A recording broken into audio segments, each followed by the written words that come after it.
दोस्तों, आज एक सवाल लेके आई हूँ।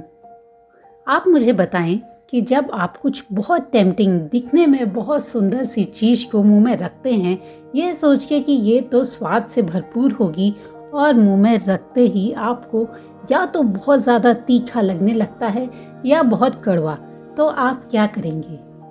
आप झटपट से तुरंत से मुंह में कुछ मीठा डालने की कोशिश करेंगे ताकि वो कड़वापन या वो कसैलापन थोड़ा सा कम हो जाए और वो मिठास आपके मुंह के स्वाद को अच्छा कर दे और पहले जैसा बना दे। तो दोस्तों, आज की ये कहानी वही कड़वाहट को मीठे स्वाद से कम करने के नाम। तो चलिए शुरू करते हैं। एक प्रोफेसर क्लास ले रहे थे। क्लास में सभी छात्र बहुत ही इंटरेस्ट से प्रोफेसर का लेक्चर सुन रहे थे, उनसे सवाल पूछ रहे थे और प्रोफेसर बदले में उन सवालों का जवाब दे रहे थे।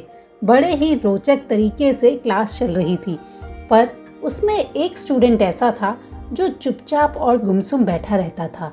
प्रोफेसर रोज इस बात को नोटिस करते थे पर कुछ बोलते नहीं थे।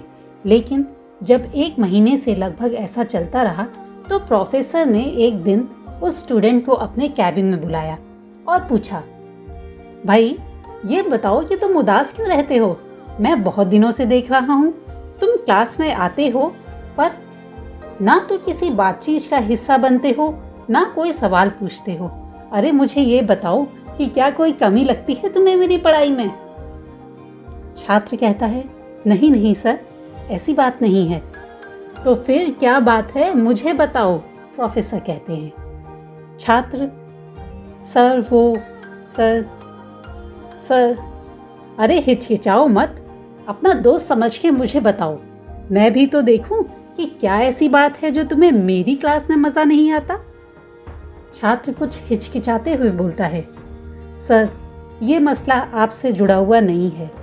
मेरे कुछ अतीत में ऐसी बातें हैं जिसकी वजह से मैं अक्सर परेशान रहता हूँ। जहाँ भी बैठता हूँ पता नहीं क्यों उन पुरानी बातों में खो जाता हूँ। मैं कोशिश करूँगा कि आगे से आपकी क्लास में ऐसा ना हो। मैं इसके लिए आपसे माफ़ी मांगता हूँ। प्रोफेसर मुस्कुराते हुए कहते हैं, अरे कोई बात नहीं, इसमें माफ़ी मांगने की कोई बात नहीं है। तुम मुझे ये बताओ कि तुम आज शाम को क्या कर रहे हो? छात्र कहता है, सर कुछ खास नहीं, अकेला हूँ। प्रोफेसर बड़े प्यार से उसे कहते हैं, कोई नहीं, शाम को मेरे घर चले आना, और अपना पता उसे बता देते हैं और जाते जाते कहते हैं, आना ज़रूर, मैं इंतज़ार करूँगा। शाम हो जाती है। प्रोफेसर उस छात्र का इंतज़ार कर रहे होते हैं। तभी डोरबेल बजती है और प्रोफेसर जब दरवाज़ा खोलते हैं तो सामने वो छात्र खड़ा होता है। प्रोफेसर बड़े प्यार से उसे अंदर बुलाते हैं और कहते हैं, आओ आओ बैठो, मैं तुम्हारा ही इंतज़ार कर रहा था, बैठो, मैं तुम्हारे लिए कुछ लेके आता हूँ। ऐसा कह के प्रोफेसर किचन में चले जाते हैं और फिर नींबू, चीनी, नमक मिला के उसके लिए एक शिकंजी तैयार करने लगते हैं।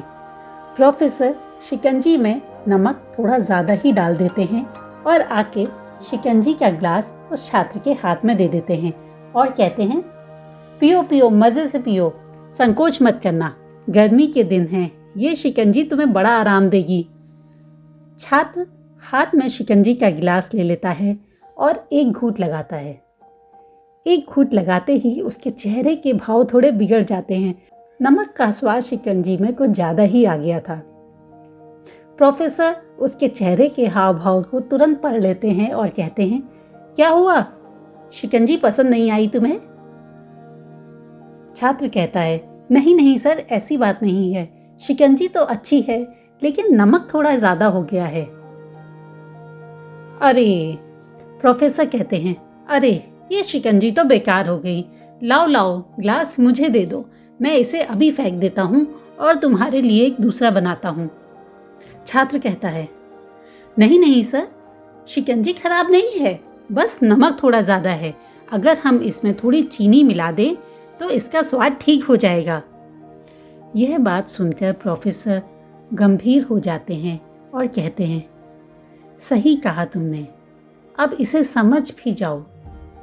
ये शिकंजी तुम्हारी जिंदगी है, इसमें घुला अधिक नमक तुम्हारे अतीत के बुरे अनुभव हैं। जैसे नमक को शिकंजी से बाहर नहीं निकाला जा सकता, वैसे ही बुरे अनुभवों को तुम्हारी ज़िंदगी से नहीं निकाला जा सकता।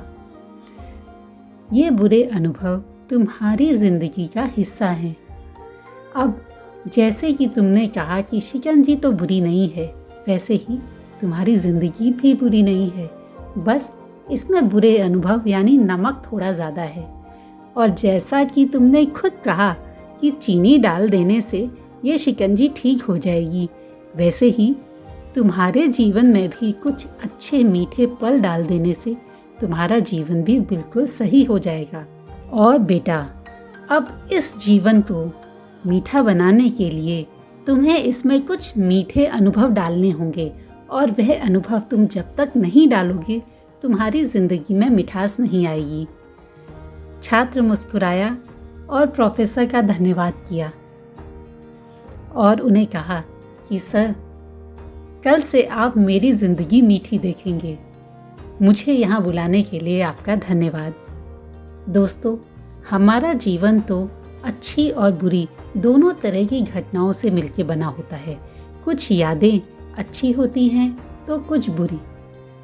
पर यदि हम उन बुरी यादों को अपने साथ अपने जीवन रूपी सफ़र में लेके चलेंगे तो उन यादों का बोझ हर अगले क्षण भारी होता जाएगा, और वो बोझ इतना बढ़ जाएगा कि नई मीठी यादें बनाने के लिए ना हमारे पास समय होगा और ना हमारे मन में जगह। दोस्तों, अगर हम अतीत की पुरानी बुरे अनुभवों को याद करके दुखी होते रहेंगे तो इस तरह से हम अपने आज और आने वाले कल को भी खराब कर लेंगे। जो हो चुका है उसे सुधारा नहीं जा सकता, कम से कम उसे भुलाया तो जा सकता है, और उन्हें भुलाने के लिए हमें नई मीठी यादों को बनाना होगा। तो दोस्तों, नई मीठी यादें बनाते जाइए और अपने अतीत की बुरी यादों को अपने माइंड के मेमोरी से डिलीट करते जाइए। जब उन्हें डिलीट करेंगे तभी तो नई खूबसूरत मेमोरीज़ के लिए जगह होगी। अपने जीवन में मीठे और खुशनुमा लम्हों को लाइए जो जीवन को मिठास से भर देंगे। आशा करती हूँ आपको ये कहानी पसंद आई होगी। जल्दी ही मिलती हूँ एक और रोचक कहानी के साथ।